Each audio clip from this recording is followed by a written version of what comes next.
Bienvenidos a Enatox, soy Cata Bonadeo y en este espacio vamos a conversar con personas que se animan a compartir su recorrido y lo que fueron aprendiendo a lo largo del camino.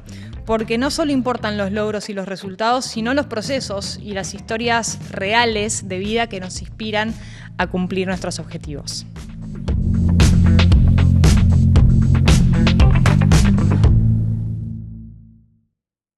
Hoy nos acompaña José Meolans, uno de los nadadores más importantes de la historia del deporte argentino. Él fue campeón mundial, atleta olímpico, símbolo de excelencia, de disciplina. De hecho, ahora ya lejos del alto rendimiento, sigue manteniendo su amor por el deporte, por el ciclismo, por los hábitos saludables. Así que esta charla y su mirada sobre la disciplina y la constancia va a ser súper interesante.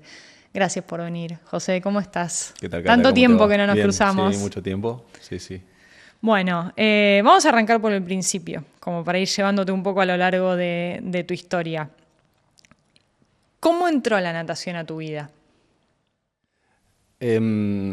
Básicamente por mis viejos.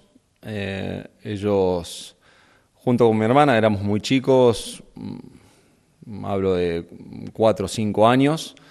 Y creo que como la gran mayoría, me parece que por una cuestión de seguridad, como papás, hoy soy papá, entonces llevamos a nuestros hijos a aprender a nadar.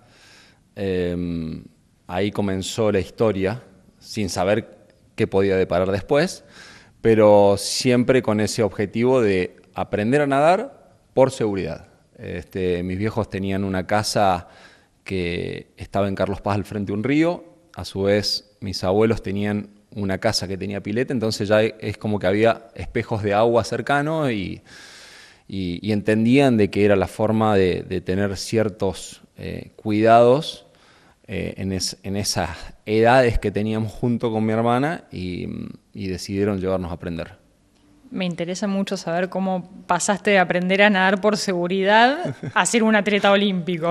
¿Qué pasó en el medio? Bueno, la secuencia fue... Bueno, hubo un camino muy, muy largo, por supuesto, pero después, en esos primeros tiempos, era el aprender a nadar, pero después se fueron sucediendo diferentes momentos, en un periodo largo, sí, pero donde empecé a hacer amigos, me empezó a gustar el deporte, conocí la competencia, que creo que eso fue como que me terminó de cerrar lo que quería hacer, porque al principio era todo muy, muy lúdico, y también bastante desconocido, y a esa edad era bastante inconsciente yo también, era como que aprendí a nadar y me dijeron, ¿querés venir a competir, hacer alguna prueba? A mí me gustó, pero desconociendo mucho de lo que era el mundo de la competencia.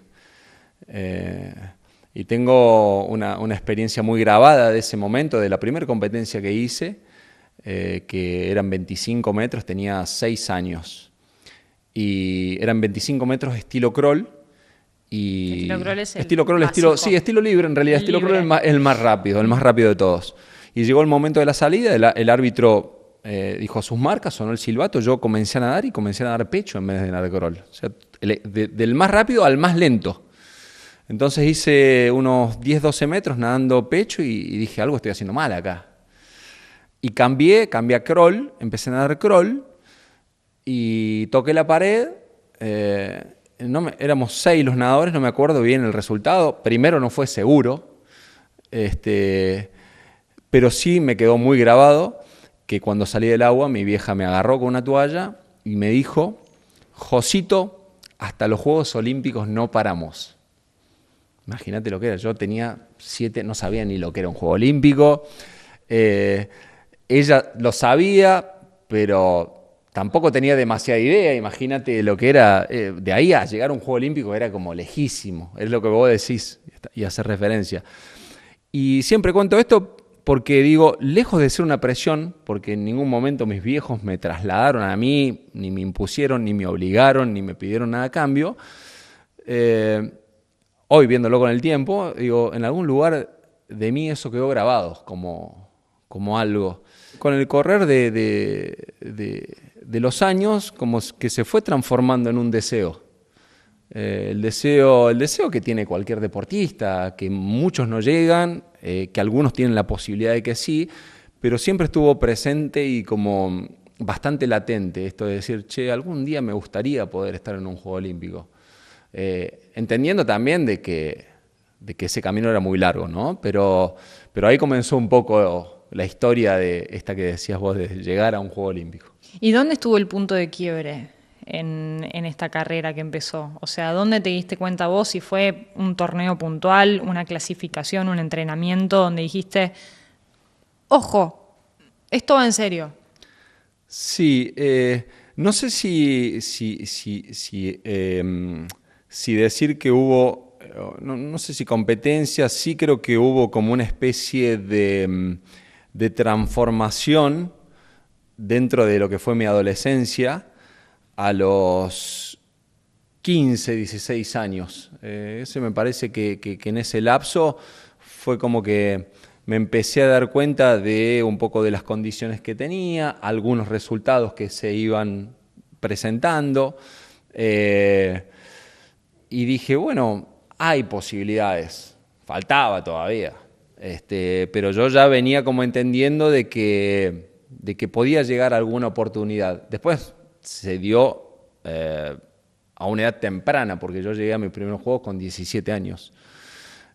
O sea, no estaba tan alejado de esos 15, estaba como ahí, pero entendiendo también de ciertas decisiones que tenía que empezar a tomar siendo ya bastante chico. Bueno, justamente sobre eso te iba a preguntar, ¿cómo fue para un chico de 15, 16 años tener que empezar a meterse en un mundo de disciplina, de responsabilidades, de prioridades, de modificar tu alimentación, los entrenamientos, los horarios, el descanso, con un propósito? ¿Y cómo fue eso evolucionando o mejorando a medida que vos crecías como atleta? Fue difícil, sin duda, la etapa más exigente, me parece, porque había como un régimen que, hablo en plural, digo nosotros porque éramos un equipo que tenía rutinas de horarios de levantarse a las 4 menos 20 de la mañana, entrenar de 4:30 a 6:30, después ir a hacer cada uno sus actividades, sea estudiar o trabajar, y después volver nuevamente por la tarde. Entonces me pasaba de que mis relaciones y mis amigos estaban mucho más ligados al deporte que al colegio. En el colegio me veían raro, me decían, me trataban como que vos no estás bien, me decían. Claro, yo llegaba a las 7 de la mañana con todo el pelo mojado, en invierno olor a cloro, y me preguntaban de dónde venís, de nadar, y decían, no, vos sos un marciano, estás loco, me decían. Y la realidad es que éramos varios los que teníamos esa locura, comenzando desde el entrenador hacia todos los que seguíamos un poco ese régimen que te decía, pero siempre me parece con el foco de un objetivo, esto de estar latente lo de los Juegos Olímpicos, y de entender que también era un poco el camino, en definitiva. Yo creo que, yo siempre digo que para mí hubo como seis esenciales durante toda mi carrera, comenzando desde el deseo, el convencimiento, pasando por la paciencia, la perseverancia, y de ahí la disciplina y el esfuerzo. Creo que un poco mi carrera creo que se basó en parte en esos valores, un poco inculcados, si se quiere, desde mi familia, desde mis entrenadores, y después trabajándolos yo también y mejorándolos. ¿Y en qué aspectos de disciplina tuviste que trabajar vos más para llegar a la excelencia? En cuanto a tu bienestar, al físico, a la cuestión anatómica, o sea, todos los atletas de elite tienen que llevar su cuerpo al máximo, por algo es deporte de alto rendimiento, pero para la natación puntualmente hay como una exactitud casi quirúrgica, ¿no? En cómo tenés que moldear tu cuerpo. Sí. Yo creo que lo pensás, no es que lo tenés tan presente, pero sí es como que el entrenamiento va camino a eso. Y sin duda me parece que la disciplina fue, diría, mucho en parte de lo que fui pasando, ¿no? Que la disciplina tampoco es ser inflexible, ¿no? Yo creo que tiene que ver con ser equilibrado y encontrar los momentos de autoexigencia y los momentos de descanso, si se quiere. Y a partir de eso ir forjándola y ir sosteniéndola, que es la parte más difícil también, porque, a ver, tentaciones hay, salir de lo que se va haciendo en el día a día, de esa zona donde vos te sentís que estás bien y que estás cómodo. Entonces, creo que es sin duda la parte difícil esta de poder sostener la disciplina en el tiempo. Y además estamos hablando de un deporte individual. O sea, vos obviamente hablabas de tus inicios, que eran un equipo, un grupo, tenías compañeros que nadaban, tu entrenador, todo el entorno. Pero en la pileta, tirando largos, estás vos Solo. y tu cabeza. Entonces me imagino esos entrenamientos de 2 horas donde vos hacías una pileta, una pileta, una pileta. ¿Cómo empezó a ser tu relación interna con tu mente? Porque hablamos mucho del físico, pero siendo un deporte individual, lo mental me imagino que jugó un montón. Sin duda. Yo creo que tuve y tengo hasta el día de hoy, mi vieja, aparte de madre psicóloga, cumplía las dos funciones en algún momento de mi vida. Y creo que no las tengo contadas, ¿no? Pero fueron muchas las veces que llegué a mi casa diciendo, no quiero nada más. O sea, llegar con el bolsito ahí, no. Yo llegué hasta acá y, por ejemplo, no sé, había llegado un juego, esto de estar en un juego olímpico. Listo, ya cumplí, fui a un juego olímpico, ya está. Yo ya no... Hasta acá llegué, independientemente del resultado. Y mi vieja me agarraba y me decía, bueno, vamos a hablar un rato. Y yo, ese hablar un rato, ya sabía lo que me iba a decir, pero la quería escuchar, porque sabía como que me renovaba ganas. Al otro día era como que arrancaba de cero y era como en parte influyente. Y lo mismo me pasó con mis entrenadores, que me daban la posibilidad de escucha. De escucha en estos momentos que pasan por ahí más seguido de lo que a veces se piensa, ¿no? Porque el que está desde afuera es como que va teniendo una mirada o una observación y esto es un poco el detrás de escena, ¿no? Que es cómo es el día a día, estas lagunas mentales, estas pocas ganas, abandonar, seguir, y es como que vas sorteando cada uno de esos momentos y después creo que es mucho eso, ¿no? De estar en eje con el foco puesto en la competencia, en el evento que tenés por delante, pero que a su vez es difícil, ¿no? A diferencia de otros deportes donde vos competís todos los fines de semana, bueno, la natación no tiene eso. Lo podés hacer en 2 o 3 fines de semana, pero después ya tenés ciclos o periodos de entrenamiento más extensos. ¿Y cómo era dentro de las competencias internacionales y las que fueron realmente importantes para vos ir descubriendo la motivación y la comprensión con uno mismo, ¿no? ¿En dónde te apoyabas? Bueno, era un poco ir haciendo camino al andar, vendría a ser, porque cada experiencia era ir absorbiendo un poco de la vivencia que por lo menos iba teniendo yo, de saber cómo afrontar diferentes situaciones, que eso tampoco, a ver, es que después te vaya a servir cuando vas a otra competencia, porque todo puede cambiar. O sea, el deporte no es matemática y no te ponen el resultado previo a una competencia. Vos podés ir generando armas, herramientas y todo lo que puedas ir absorbiendo, pero después no va a definir el resultado. Vas a hacer todo lo posible para llegar ahí en el mejor momento y a tener el pico máximo de rendimiento. Pero no hay una garantía, o sea, de que el resultado va a ser justo ese. Hay un montón de factores que pueden alterar el resultado. Pero te preparás para llegar en las mejores condiciones. Con lo cual es un poco ir transitándolo y ir disfrutando. Hoy lo miro en retrospectiva y digo, pucha, que pasó rápido porque, viste, es como que no te das cuenta. ¿Lo extrañás? Hay momentos que son irreemplazables, sí. ¿Cómo cuáles? No digo como los precompetitivos. Creo que eso lo puede decir cualquier deportista, me parece.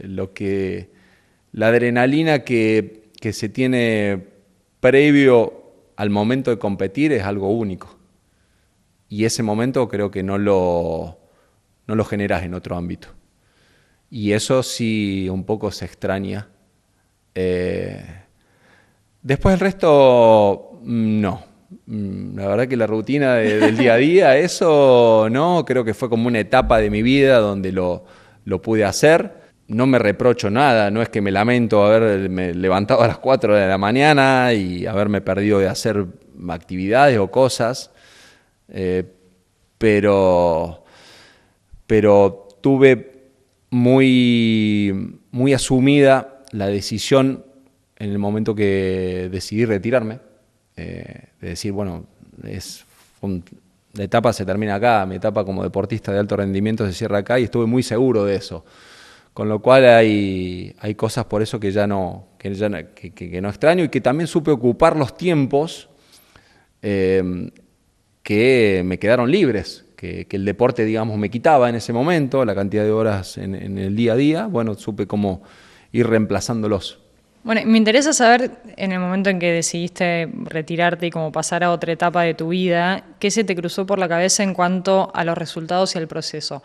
Porque a todos los que hacemos deporte, ya sea amateur, recreativo, atletas de elites, la gente que es realmente sabia te dice el resultado o el objetivo te motiva, pero lo que te va a quedar en la cabeza al final es el proceso. Sí.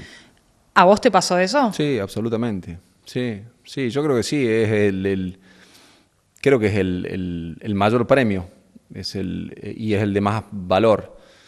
El resultado sí, eso alimenta mucho, está bueno, siempre está bueno.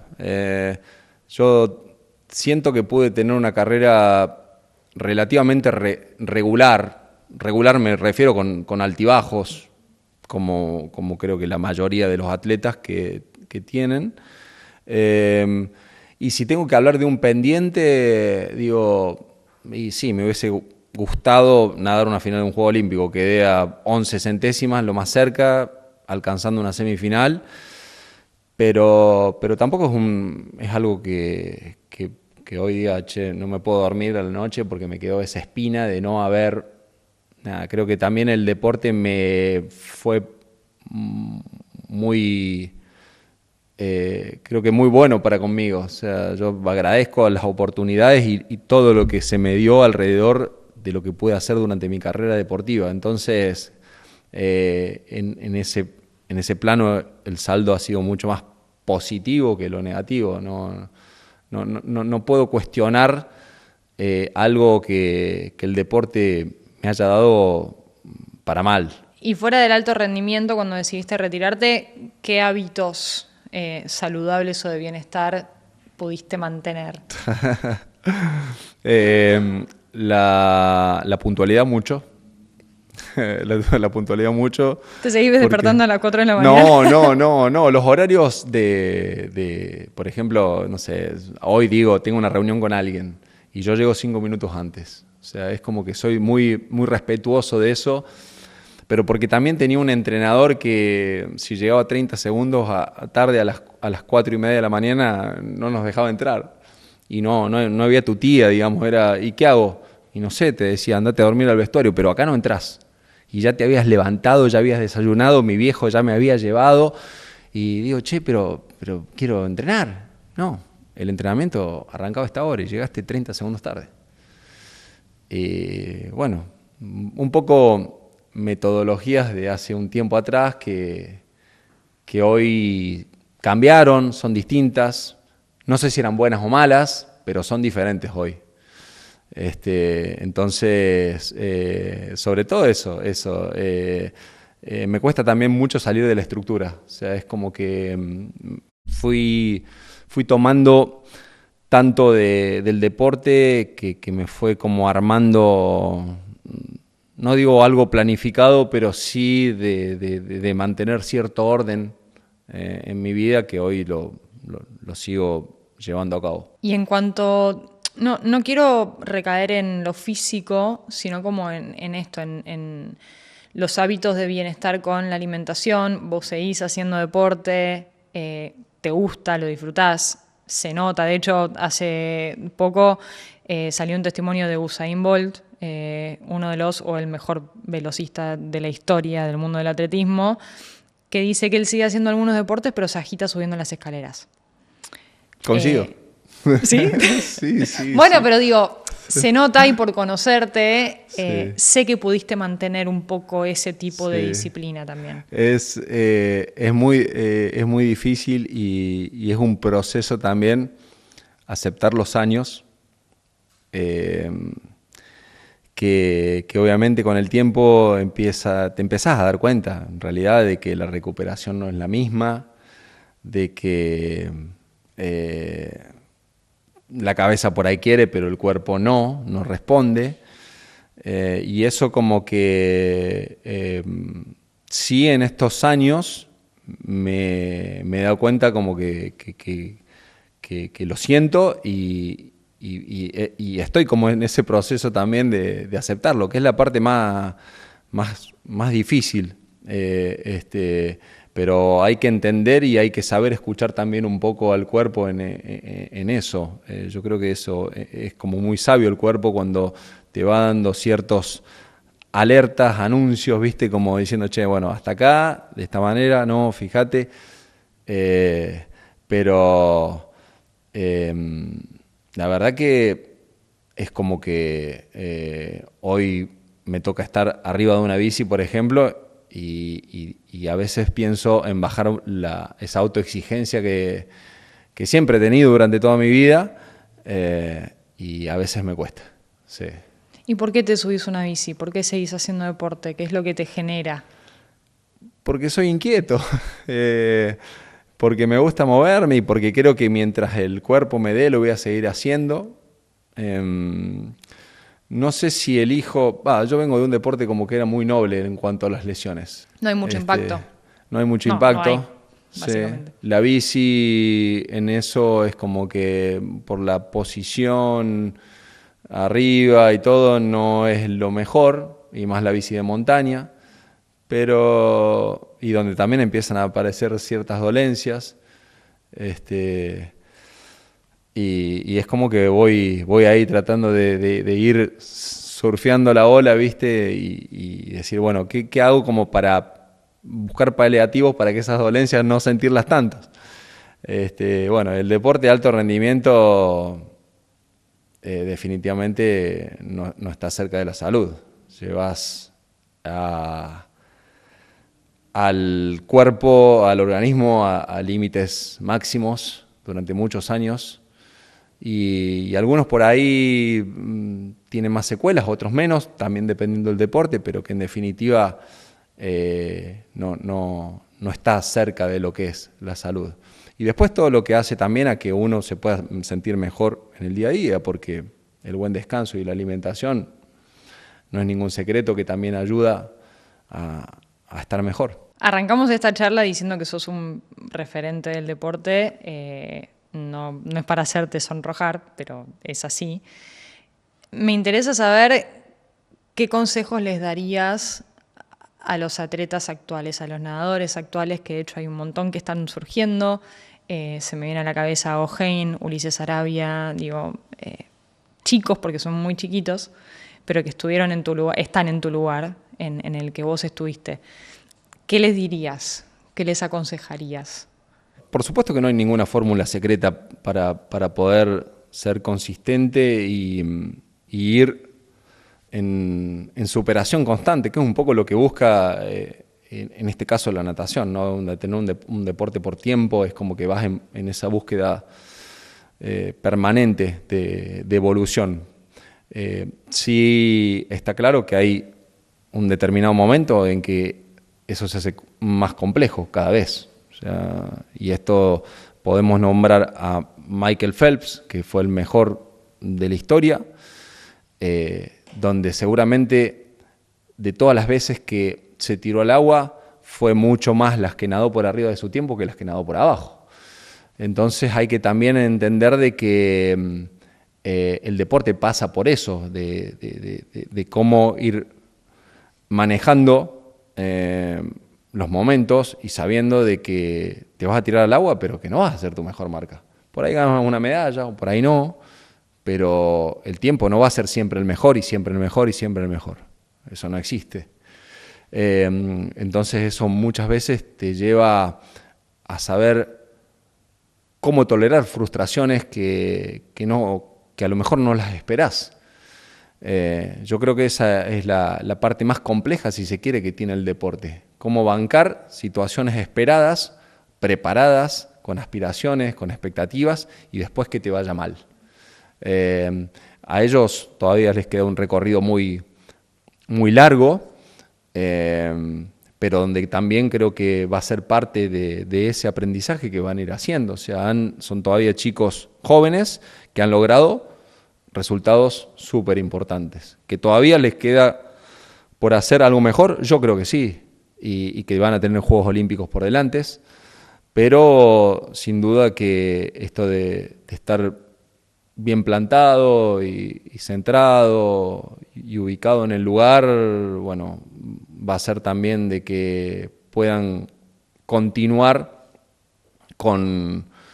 sobre todo con esto de sostener un deporte a largo plazo, ¿no? Que es lo que hoy se dificulta, ¿no? Hoy vemos carreras muy, muy, muy cortas, muy efímeras, rápidas, pero porque la vida también se ha transformado en lo inmediato. Y es donde muchas veces hay que saber frenar, poner una pausa, ¿viste? Es como decir, bueno, tampoco el deporte te da tiempo a decir, che, me tomo 6 meses sabático. No existe, y menos en el alto rendimiento, no hay.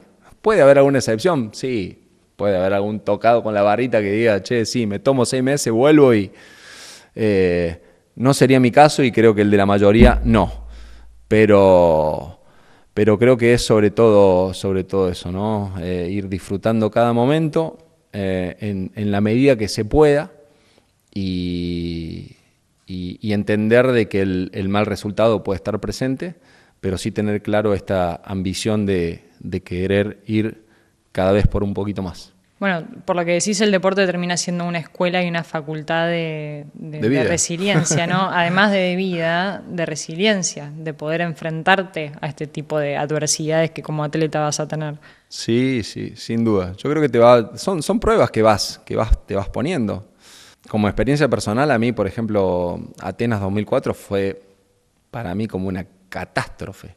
O sea, fue prácticamente mi mejor edad, en mi mejor rendimiento de natación de años previos y donde yo tenía las pretensiones más grandes y fue donde peor me fue. Y la verdad que fue también muy difícil después salir de eso con críticas fuertes, duras. Que no las esperaba y fue todo un lapso de un año que yo no sé si lo perdí o lo gané porque hoy con el tiempo también es como que lo ves de otra forma, pero ahí fue como decir fue un año que pude haber hecho algo distinto y fue un año como de reconstrucción. ¿Y cómo te recompones? Bueno, yo ahí, yo siempre, esto que te decía de que mi vieja hacía un poco el rol de... Sacaste un turno. Sí, pero no con mi vieja, fui por otro lado. Yo siempre era mucho de decir, yo esto lo resuelvo, y se me acabaron las armas, no tenía cómo resolver. Y fue un choque, bueno, bastante duro. Es como que me la di contra la pared de frente, entonces fue como empezar de cero y descreía también mucho de mí. O sea, esto de decir, yo no me había olvidado de nadar, venía siendo el mismo, pero también esa confianza y cómo tomar y cómo llegar a antes de una competencia. Me sucedió en torneos donde iba, es decir, me daba lo mismo tirarme al agua o no, y había perdido como esa llama interna. Y fue trabajar bastante sobre eso, con psicólogos deportivos que me ayudaron también a transitar ese momento y en volver medianamente a lo que era antes. Pero sí, que necesité de una ayuda externa como para saber dónde estaba. Yo era como que no encontraba el lugar donde sentía que debía estar. Y por supuesto que me ayudó. No volví a ser el de años anteriores, pero por lo menos mantuve... Bueno, el Miolance de 2002 es solo ese una vez en la vida, ¿no? No volvió, quedó ahí y no volvió. Pero creo que después también me parece que la ganancia viene por otro lado. Vos hacías mención a los procesos y eso, y hoy me parece que la lectura va mucho más hacia eso, y es lo que en definitiva tiene que quedar. Que la medalla está buenísima, todo es un aliciente y es gratificante, lo disfrutás, pero hoy está guardada ahí en un cajón y está en un cuadro que me hizo mi vieja, porque si no capaz que está, no sé. Pero me parece que es eso, es valorar mucho más lo macro, lo global y todo lo que se hace. ¿Ese es el mayor aprendizaje y mensaje que te dejó la natación? Sí, yo creo que sí. Me parece que también poder, por eso digo, ¿cómo te gustaría haber enfrentado los 20 años o 20 y pico de años en la natación con la cabeza de ahora, que tengo ahora? Y eso es imposible, con la madurez como para entender ciertas cuestiones que van sucediendo, pero me parece que eso es la formación, son los valores. Hay cosas que el deporte que vas absorbiendo que me parece que para mí queda para toda la vida, con emprendimientos que proyectás, de entender de lo responsable que sos, de cómo mantenés el orden, de cómo tenés por detrás una planificación para un objetivo. Creo que son muchas herramientas que te va dando el deporte y que después, por supuesto, que son compatibles con un montón de cosas que podés proyectar. Y creo que eso es lo mejor más allá del resultado. Lo tenés al mini José, a Josito, sí, ahí en la cámara.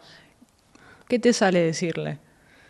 Le diría que pueda tener mucho más control con la ansiedad. Creo que esa parte fue como bastante difícil de manejar en algunos momentos de mi vida. Lo es hoy, pero creo que lo he trabajado en estos últimos tiempos, pero sobre todo eso, me parece que mucho más autocontrol con la ansiedad ante momentos de situaciones, de muchas situaciones y las de situaciones límites aún más. Bueno, ese es un tema, ¿no? La ansiedad, la salud mental, que está cada vez más presente y más gente se anima, ¿no? a contarlo. Y tiene también que ver muchísimo, obviamente si hablamos del deporte vamos más a lo físico, al rendimiento, pero el bienestar de acá en definitiva termina siendo lo más importante. Ni hablar. Yo viví un episodio hace alrededor de 2 años atrás donde cuando a mí me hablan de depresión, yo decía, ¿qué es eso? ¿A mí? No. es imposible. Yo nunca voy a experimentar eso. Yo pensaba eso, si yo estoy bien. Y me agarró que, sí, fue un momento que estaba tirado en el sillón de mi casa y no me movilizaba nada. Una apatía total. Nada. Pero me decían, ¿vamos de vacaciones al Caribe? No, pero no tenía ganas de hacer deporte, no tenía ganas de viajar, de viajar, no sé, por el país para lo que suelo hacer normalmente, que es hacer clínicas de natación. No, nada. Los torneos, nada. Estaba metido, inmerso en un lugar, en mi casa, básicamente, y no podía salir. Obviamente hice terapia, llegué a estar con tratamiento psiquiátrico durante varios meses, y entendí realmente de que todos estamos expuestos a pasar por una situación así, sin duda. Y yo me preguntaba internamente, ¿por qué? ¿Por qué estaba viviendo eso? Y no encontraba el porqué, que creo que eso era lo peor, porque decía, tuviste algún episodio con algún familiar, algún problema, te quedaste sin trabajo, estás mal económicamente, sí, y no me pasaba nada de eso. Entonces, fue complejo, pasó hace un tiempo atrás, hoy ya siento que estoy mucho mejor, pero ahí realmente entendí lo difícil y lo duro que es caer en depresión. De mucha gente que me decía, sí, bueno, y que yo me desentendía, miraba por otro lado y decía, no, ¿qué es eso? A mí no me va a pasar nunca. Y la verdad que es muy duro, pero que pude por lo menos encontrar un lugar donde refugiarme, donde sentí contención, por supuesto que de mi familia y todo, y creo que eso y ellos hicieron que hoy esté mucho mejor. Bueno, gracias por abrirte a contar eso y por reforzar este mensaje de que en definitiva en la vida lo que te quedan son las experiencias y los procesos. Sin duda. Si los resultados acompañan, genial. Sí. Pero la vida va por otro lado. Y estar abierto a saber pedir ayuda, que creo que eso también es clave. Bueno, gracias. No, por favor, gracias. Gracias por acompañarnos en este nuevo episodio de ENA Talks. Esperamos que estas historias de vida los inspiren, los motiven, que les sirva para seguir cumpliendo sus desafíos y objetivos. Si les gustó, compártanlo, porque seguramente a mucha gente les sirva también. Nos vemos la próxima.